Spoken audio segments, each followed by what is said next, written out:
मित्रों, भारत में पिछले 2500 सालों से चले आ रहे सामाजिक जातिवाद के खिलाफ लड़ने वाले बाबा साहब आम्बेडकर की छवि को काफी गंभीर माना जाता है। उनके विस्फोटक बयानों को देखकर लगता है कि वो काफी कठोर स्वभाव के व्यक्ति थे, मगर क्या आप जानते हैं कि उनकी पर्सनल लाइफ काफी दुखों से भरी हुई थी। पहले मां की मृत्यु, उसके बाद भाई बहन, पिता और पत्नी की मृत्यु ने उन्हें झकझोर कर रख दिया था। लेकिन फिर उन्होंने दूसरी शादी करने का फैसला किया। हालांकि उनकी दूसरी बीवी सविता आम्बेडकर एक ब्राह्मण थी, इसलिए उनकी शादी का काफी विरोध हुआ था। लेकिन बाबा साहब ने दलित लड़की की बजाय ब्राह्मण लड़की से शादी क्यों की? उन्होंने एक ब्राह्मण लड़की को शादी के लिए प्रपोज कैसे किया? और वीर सावरकर के साथ बाबा साहब आम्बेडकर के रिश्ते कैसे थे? आज उठाएंगे बाबा साहब आम्बेडकर के जीवन से जुड़े ऐसे ही कुछ अनसुने अनकहे रहस्यों से पर्दा। लेकिन उससे पहले प्लीज आप वीडियो को लाइक और चैनल को सब्सक्राइब कर दीजिए। बाबा साहब के जीवन से जुड़ा सबसे दिलचस्प पहलू है उनकी दूसरी शादी का, जिसका उनके अपने दलित समाज ने काफी विरोध किया था। दरअसल सन 1935 में बाबा साहब की पत्नी रामाबाई आम्बेडकर का निधन हो चुका था और समय के साथ बाबा साहब की तबीयत भी बिगड़ती जा रही थी। इसलिए उनके अनुयायी उन्हें दूसरी शादी करने का सुझाव देते थे। इस बीच डॉक्टर राव नाम के व्यक्ति के जरिए बाबा साहब की मुलाकात डॉक्टर शारदा कबीर से होती है, जिन्होंने बाबा साहब से शादी के बाद अपना नाम बदलकर सविता आम्बेडकर कर लिया था। दरअसल डॉक्टर राव की दोनों बेटियां शारदा कबीर की बहुत अच्छी दोस्त थीं और उन्होंने ही इन दोनों का परिचय करवाया था। सविता अपनी किताब my life with doctor Ambedkar में लिखती हैं कि बाबा साहब ने मुझे डॉक्टर बनने पर बधाई दी थी, क्योंकि उस वक्त एक महिला का डॉक्टर बनना काफी बड़ी बात थी। जिसके बाद हमारी मुलाकातें होती रहीं, क्योंकि मैं ही उनका इलाज कर रही थी। आगे उन्होंने बताया कि दिसंबर 1947 में कड़कड़ाती ठंड का मौसम था। भीमराव ने मुझे अपने साथ चलने को कहा और मुझे प्रपोज कर दिया। उस समय मुझे कुछ समझ नहीं आया, इसलिए मैं चुप रही। जिसके बाद बाबा साहब दिल्ली के लिए रवाना हो गए और मैं भी अपने कामों में व्यस्त हो गई। कुछ समय बाद बाबा साहब का एक पत्र आया, जिसमें उन्होंने लिखा था, मैं समझता हूं कि हम दोनों में उम्र का काफी फासला है। अगर आप मेरे प्रपोजल को मना भी कर देंगी तो मुझे बुरा नहीं लगेगा।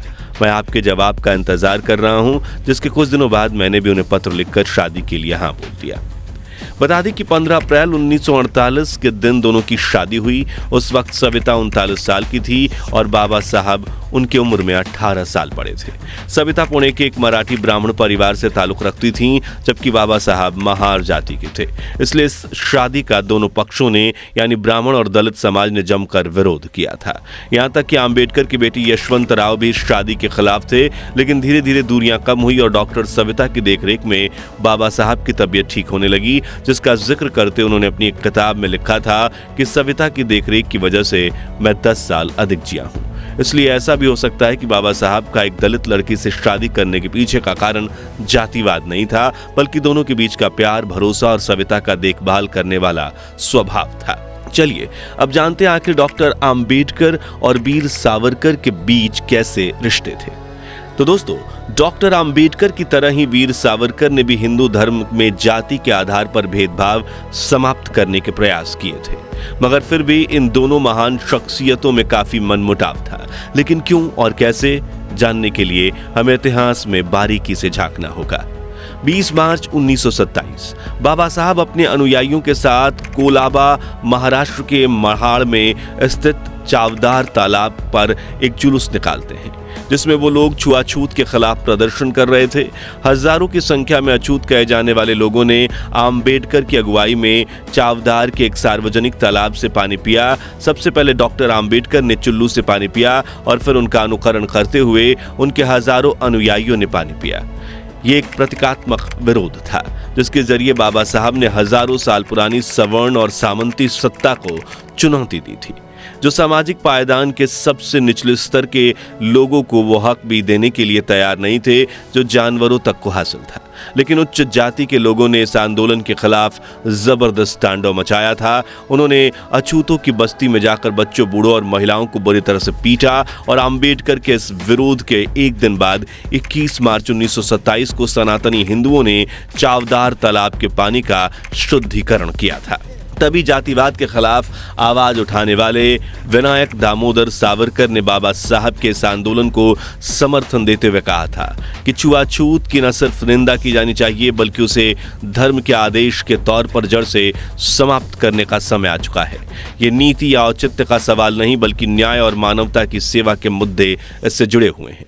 वहीं साल 1933 में सावरकर ने रत्नागिरी में बनाए गए पतित पावन मंदिर के उद्घाटन समारोह में आमंत्रित किया था, लेकिन डॉक्टर आम्बेडकर अपनी व्यस्तता का बहाना बनाकर इस समारोह में नहीं गए क्योंकि उनका कहना था कि बाद में ये पवित्र पावन मंदिर अछूतों के मंदिर कहलाए जाने लगेंगे। वहीं हिंदुत्व को लेकर भी डॉक्टर आम्बेडकर और वीर सावरकर के विचार अलग अलग थे। नवंबर 1930 से मार्च 1931 तक केसरी में छपे अपने लेखों में सावरकर ने स्पष्ट कर दिया था कि वो जातिवाद का तो विरोध करते हैं लेकिन चतुर्वर्ण व्यवस्था के विरोधी नहीं है।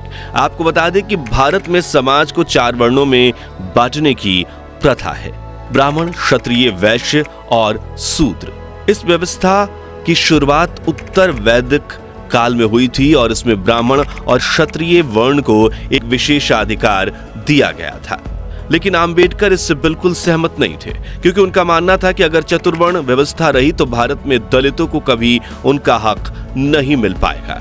इसलिए उस दौर में ही बाबा साहब ने यह स्पष्ट कर दिया था कि हम समाज में बराबरी का अधिकार चाहते हैं और हमें जहां तक संभव है हिंदू समाज में ही रहकर यह अधिकार लेना चाहते हैं, लेकिन जरूरी हुआ तो हम हिंदुत्व से पिंड छुड़ाने में भी नहीं हिचकेंगे। तभी सावरकर ने आम्बेडकर की शिक्षा पर सवाल उठाते हुए कहा था, अगर छुआछूत से आपको दिक्कत है तो आप 10 साल तक धैर्य रखें, इस दौरान यह समस्या जड़ से दूर हो जाएगी। लेकिन आम्बेडकर का मानना था कि हिंदू समाज में छुआछूत 100 सालों के बाद भी रहेगी। यानी जहां सावरकर हिंदू धर्म में छुआछूत खत्म करने की पहल कर रहे थे, वहीं आम्बेडकर का मानना था कि ये मुमकिन ही नहीं है।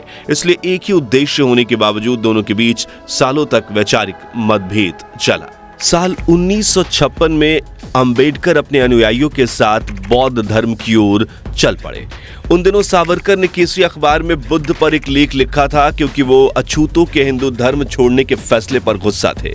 इस विस्फोटक लेख के जवाब में अंबेडकर ने कहा, ऐसे लापरवाह लोगों पर भरोसा नहीं करना चाहिए। कुछ लोग कहते हैं कि सावरकर जहर उगलते हैं, लेकिन मैं ये कहता हूं कि वो उस घृणा यानी नफरत को फैलाते हैं जो उनके अंदर बजबजा रही है। जिसके बाद 14 अक्टूबर 1956 के दिन बाबा साहब आम्बेडकर अपने 3,65,000 समर्थकों के साथ नागपुर में पूरे विधि विधान से बौद्ध धर्म को अपना लेते हैं और उसके बाद धर्म को लेकर दोनों की बहस पर अल्प विराम लग गया। मित्रों, अब बाबा साहब के जीवन से जुड़ी कुछ दिलचस्प बातों पर नजर डालें। जिस महान शख्सियत ने दुनिया के सबसे बड़े लोकतंत्र के लिए 1,46,000 शब्दों का लिखित संविधान बनाने में सबसे ज्यादा योगदान दिया, जाहिर सी बात है कि उन्हें पढ़ने लिखने का काफी शौक रहा होगा और बाबा साहब आम्बेडकर को अपने समय में भारत का सबसे पढ़ा लिखा व्यक्ति माना जाता था। उनके लाइब्रेरियन देवी दयाल अपने लेख daily routine of doctor Ambedkar में बताते हैं कि बाबा साहब पूरी रातें किताब पढ़ने में गुजार देते थे और सुबह उठते ही उन्हें अखबार चाहिए होता जिसे वो टॉयलेट में लेकर जाकर पढ़ते थे। फिर उनको वहां से उठकर तय जगह पर रख देते थे। मशहूर लेखक जॉन गुंथर अपनी किताब इनसाइड एशिया में लिखते हैं कि बाबा साहब के पास भारत की सबसे बड़ी निजी लाइब्रेरी थी। जब 1938 में मेरी राजगृह में आम्बेडकर से मुलाकात हुई थी तब उनके पास 8,000 किताबें थीं और उनकी मृत्यु तक यह संख्या बढ़कर 35,000 तक पहुंच चुकी थी। हालांकि काफी कम लोग जानते हैं कि पढ़ने लिखने के साथ बाबा साहब को खाना पकाने का भी बड़ा शौक था।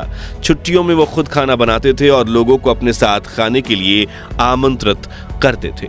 उनके लाइब्रेरियन देवी दयाल बताते हैं कि 3 सितंबर 1944 को बाबा साहब ने अपने हाथ से खाना बनाया था जिसमें उन्होंने 7 पकवान बनाए थे। इसे बनाने में उन्हें 3 घंटे लगे। फिर उन्होंने खाने पर दक्षिण भारतीय अनुसूचित जाति फेडरेशन की प्रमुख मीनाम्बल शिवराज को बुलाया था और वो बाबा साहब के हाथों से बना स्वादिष्ट खाना खाकर बेहद खुश हो गई थी। बाबा साहब को मूली और सरसों का साग पकाने का बहुत शौक था। वो ना तो नशा करते थे और ना ही धूम्रपान। वो बहुत साधारण खाना खाते थे जिसमें बाजरे की एक छोटी रोटी, थोड़े से चावल, दही और मछली के 3 टुकड़े हुआ करते थे। डॉक्टर आम्बेडकर को बागवानी भी काफी पसंद थी। उस समय दिल्ली में उनसे अच्छा और दर्शनीय बागीचा किसी के पास नहीं था। वे अपने कुत्ते को बहुत पसंद करते थे और एक बार उन्होंने बताया था कि किस तरह उनके पालतू कुत्ते की मौत के बाद वो काफी देर तक फूट फूट कर रोए थे। बाबा साहब पर किताब लिखने वाले लेखक अशोक गोपाल बताते हैं कि डॉक्टर आम्बेडकर भारत के संविधान के प्रमुख वास्तुकार थे। उन्होंने संविधान के हर भाग को अंतिम रूप देने में अपना योगदान दिया और संविधान निर्माण के कुछ साल बाद डॉक्टर राजेंद्र प्रसाद ने भी स्वीकार किया था कि आम्बेडकर ने संविधान के कुशल पायलट की भूमिका निभाई। वहीं 6 दिसंबर 1956 को 63 साल की उम्र में आम्बेडकर निधन के थोड़ी देर बाद प्रधानमंत्री जवाहरलाल नेहरू ने भी कहा था, संविधान बनाने में डॉक्टर आम्बेडकर से ज्यादा ध्यान किसी और ने नहीं दिया और ना ही किसी और ने उतनी परेशानी उठाई। इतने बड़े लोकतंत्र का महान संविधान लिखने के बावजूद बाबा साहब को कोई अकड़ नहीं थी, बल्कि उनका मानना था कि कोई भी संविधान कितना भी अच्छा क्यों नहीं, जब तक इसे ढंग से लागू ना किया जाएगा तो उपयोगी साबित नहीं होगा। तो मित्रों, ये थी बाबा साहब भीमराव आम्बेडकर के जीवन की कुछ अनकही अनसुनी कहानियां सीरीज का पार्ट 3। अगर आप भी बाबा साहब की विचारधारा से प्रभावित हैं तो कमेंट बॉक्स में उनकी तारीफ के 2 बोल जरूर लिखिए। वीडियो अच्छा लगा हो तो इसे लाइक और शेयर करके हमें सपोर्ट कीजिए और सियासी जगत से जुड़ी ऐसी दिलचस्प कहानियां सुनते रहने के लिए हमारे चैनल को सब्सक्राइब करके पास वाली घंटी जरूर बजा दीजिए। जय हिंद, वंदे मातरम।